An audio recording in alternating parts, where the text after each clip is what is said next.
आज हम 90 के दशक के बेंगलुरु की एक कहानी पर बात करने वाले हैं। एक ऐसी सच्ची और सच कहूं तो काफी खौफनाक कहानी जी। जहां एक बहुत ही अमीर जानी मानी महिला अपनी ही आलीशान हवेली से अचानक गायब हो जाती हैं। और बाहर की दुनिया को क्या लगता है कि वो विदेश में है, एक नई जिंदगी जी रही हैं।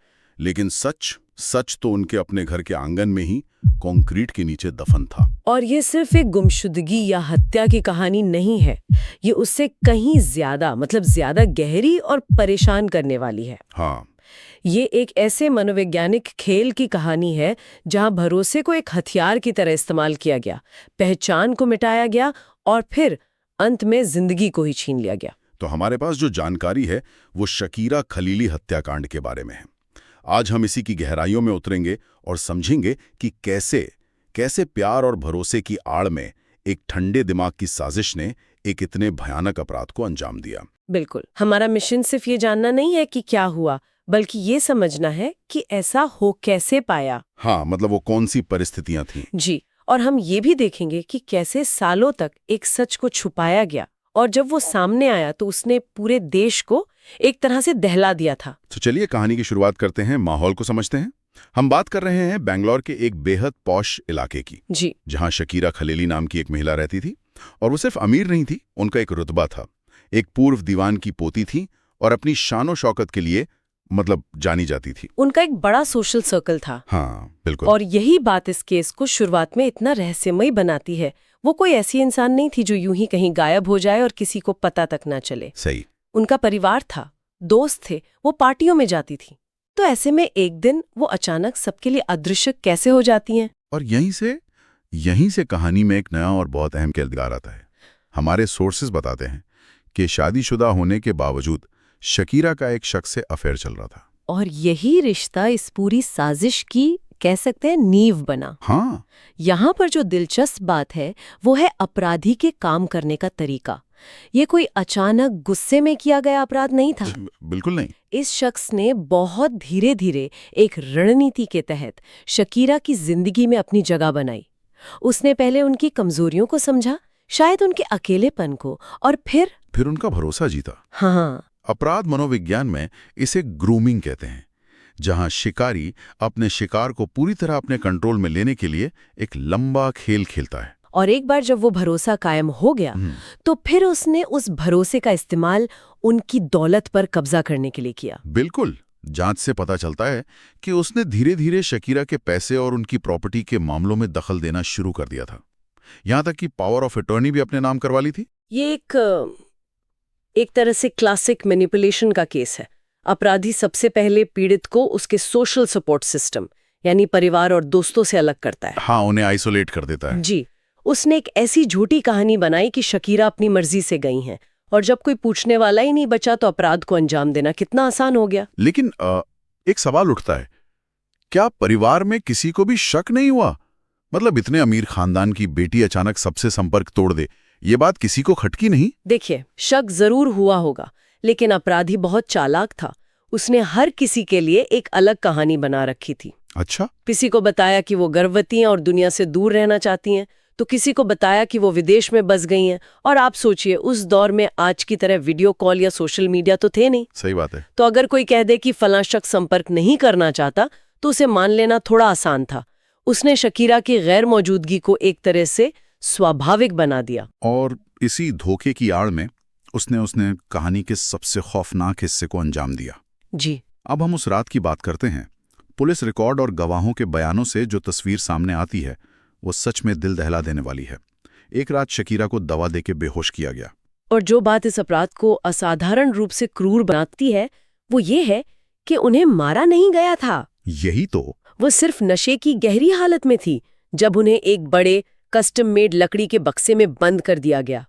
ये सोचना भी भयानक है कि उस वक्त वो जिंदा थी, शायद होश और बेहोशी के बीच कहीं। और ये सब एक बहुत ही बारीकी से की गई प्लानिंग का हिस्सा था। उस आलीशान कोठी के पीछे आंगन में पहले से ही एक गड्ढा खोदा जा चुका था। और ये कोई मामूली गड्ढा नहीं था। नहीं, काफी गहरा खोदा गया था। अपराधी ने सिर्फ हत्या नहीं की, उसने ये सुनिश्चित किया कि मौत बेहद दर्दनाक और धीमी हो। एक बक्से में बंद, जमीन के नीचे जिंदा दफन होना। ये दिखाता है कि अपराधी को अपने शिकार पर पूरा नियंत्रण चाहिए था, यहाँ तक कि उसकी मौत के तरीके पर भी।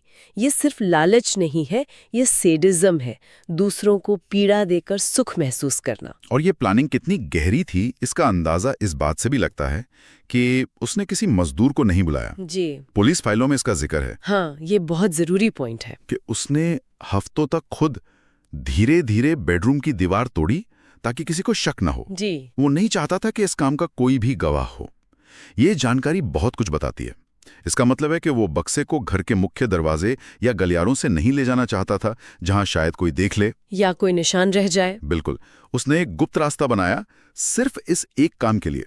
ये एक बेहद धीरज और ठंडे दिमाग वाले अपराधी की निशानी है। ये आवेश में किया गया कत्ल नहीं था, ये एक प्रोजेक्ट था। बिल्कुल सही कहा आपने, एक प्रोजेक्ट। फिर उस रात उस बेहोश शरीर को उस बड़े से लकड़ी के बक्से में बंद करके उसी तोड़ी हुई दीवार के रास्ते बाहर निकाला गया और पीछे खोदे गए गड्ढे में धकेल दिया गया।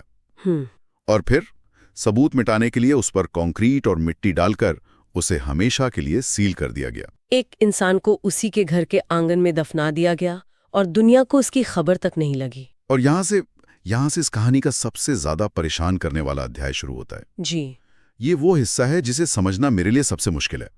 अपराध करने के बाद वो कातिल उसी बंगले में, उसी घर में सालों तक आराम से रहता रहा, उसी जमीन पर जहां उसने एक इंसान को जिंदा दफनाया था। हाँ, आप सोचिए, वो उसी घर में पार्टियां देता रहा, लोगों से मिलता जुलता रहा और शायद उसी आंगन में शाम को चाय पीता रहा होगा जहां शकीरा दफन थीं। ये कैसी मुमकिन है? अपराध मनोविज्ञान में इसे नॉर्मलसी बायस का एक चरम रूप कह सकते हैं, जहां अपराधी अपने अपराध को अपने रोजमर्रा के जीवन का एक सामान्य हिस्सा बना लेता है। उसे डर नहीं था क्योंकि वो उस सच के साथ जीना सीख चुका था। तो क्या उसे कोई पछतावा, कोई डर महसूस नहीं होता था हर दिन उसी जगह से गुजरना? ये एक असाधारण स्तर की मानसिक क्रूरता और आत्मविश्वास को दिखाता है, जो अक्सर गंभीर साइकोपैथिक लक्षणों वाले लोगों में देखा जाता है। अच्छा, उनके लिए भावनाएं, खासकर अपराध बोध या पछतावा, एक नाटक की तरह होती हैं जिसे वो दूसरों के लिए करते हैं। अंदर से वो खाली होते हैं। वो घर उसके लिए कोई क्राइम सीन नहीं था, वो उसकी जीत का प्रतीक था, उसकी ट्रॉफी थी। और वो बाहर वालों को यही बताता रहा कि शकीरा विदेश में है, अपनी जिंदगी में व्यस्त है। जी, उनकी प्रॉपर्टी का इस्तेमाल करता रहा, उनकी दौलत पर ऐश करता रहा और किसी को कानो कान खबर नहीं हुई। ये सिलसिला लगभग 3 साल तक चला। और ये 3 साल इस बात का सबूत है कि उसका प्लान कितना सफल था। उसने सिर्फ एक इंसान को ही खत्म नहीं किया था, उसने उसकी पूरी सामाजिक मौजूदगी को मिटा दिया था। लेकिन कहते ना कि सच हमेशा छुपा नहीं रहता। कई साल बाद जब शकीरा के परिवार वालों का शक गहराया, खासकर उनकी एक बेटी ने, हाँ, बेटी ने लगातार दबाव बनाया। जी, तब ये केस दोबारा खुला और इस बार पुलिस ने सख्ती दिखाई। अक्सर ऐसे ठंडे पड़ चुके मामलों में ऐसा ही होता है। जब नए सिरे से दबाव बनाया जाता है या कोई नई लीड मिलती है, तभी सच सामने आता है। और समय के साथ अपराधी का आत्मविश्वास भी कई बार अति आत्मविश्वास में बदल जाता है और वो गलतियां करने लगता है। और वही हुआ। एक मोड़ पर लगातार पूछताछ और बढ़ते दबाव के चलते वो टूट गया आखिरकार, और उसने अपना गुनाह कबूल कर लिया। उसने मान लिया कि उसी ने शकीरा को मारा था और लाश को घर में ही दफनाया था। ये किसी भी इन्वेस्टिगेशन का सबसे अहम पल होता है। सालों का झूठ जब एक कबूलनामे में बदलता है तो कहानी की पूरी दिशा ही बदल जाती है। सही। अब ये सिर्फ गुमशुदगी का केस नहीं था। नहीं, ये एक कंफर्म्ड मर्डर केस बन चुका था और अब पुलिस के पास एक लोकेशन थी। इसके बाद जो हुआ, उसने इस खौफनाक क्राइम सीन की असली तस्वीर सबके सामने ला दी। पुलिस की टीम उसी घर के कंपाउंड में पहुंची, उसी जगह पर खुदाई शुरू की जिसके बारे में कातिल ने बताया था। जी, पहले कंक्रीट की मोटी परत तोड़ी गई, फिर मिट्टी की कई परतें हटाई गईं और फिर उन्हें लकड़ी का एक सड़ा गला बक्सा मिला। और उस बक्से के अंदर से एक कंकाल निकला जिस पर अब भी रात की नाइटी के कुछ टुकड़े चिपके हुए थे। सालों बाद शकीरा का शरीर मिला उसी के घर से। इसी के साथ इस खौफनाक कहानी पर मोहर लग गई। को आज की इस पड़ताल में हमने क्या देखा? ये कहानी प्यार और धोखे से शुरू हुई, एक सोची समझी मनोवैज्ञानिक साजिश में बदली और एक बेहद बारीकी से प्लान किए गए कत्ल पर खत्म हुई। एक ऐसा राज जो सालों तक एक आलीशान घर के आंगन में ही दफन रहा। अगर हम इसे बड़ी तस्वीर में देखें तो ये मामला सिर्फ पैसे या प्रॉपर्टी के लालच का नहीं है। ये हमें दिखाता है कि कैसे इंसानी रिश्तों में भरोसे का इस्तेमाल सबसे खतरनाक हथियार के तौर पे किया जा सकता है। बिल्कुल। ये केस इस बात का एक स्याह उदाहरण है कि शिकारी पहले अपने शिकार की आत्मा को, उसके रिश्तों को मारता है और फिर अंत में उसके शरीर को। सच कहूं तो जांच से ये भी पता चला कि वो सालों तक उस घर में आराम से रहा, बिना किसी शिकन के। और यहीं पर एक बहुत ही डरावना सवाल खड़ा होता है। बिल्कुल, अपराध करना एक बात है, लेकिन उस अपराध के सबूतों के साथ हर दिन जीना, उसी जगह पर सोना खाना जहां आपने किसी को दफनाया हो, ये पूरी तरह से एक अलग मानसिक अवस्था है। ये हमें इंसान के मन के सबसे अंधेरे कोनों में झांकने पे मजबूर करता है। जी। तो आज श्रोताओं के लिए सोचने वाली बात यही है, किसी इंसान के मन में क्या चलता होगा जो वो हर दिन उसी जमीन पर रह सके जहां उसने किसी को जिंदा दफनाया हो। ये सिर्फ क्रूरता नहीं है, ये अपनी इंसानियत से पूरी तरह नाता तोड़ लेना है। इस तरह के धोखे और भावनात्मक अलगाव के लिए किस तरह की मानसिकता की जरूरत होती है, इस पर सोचिएगा।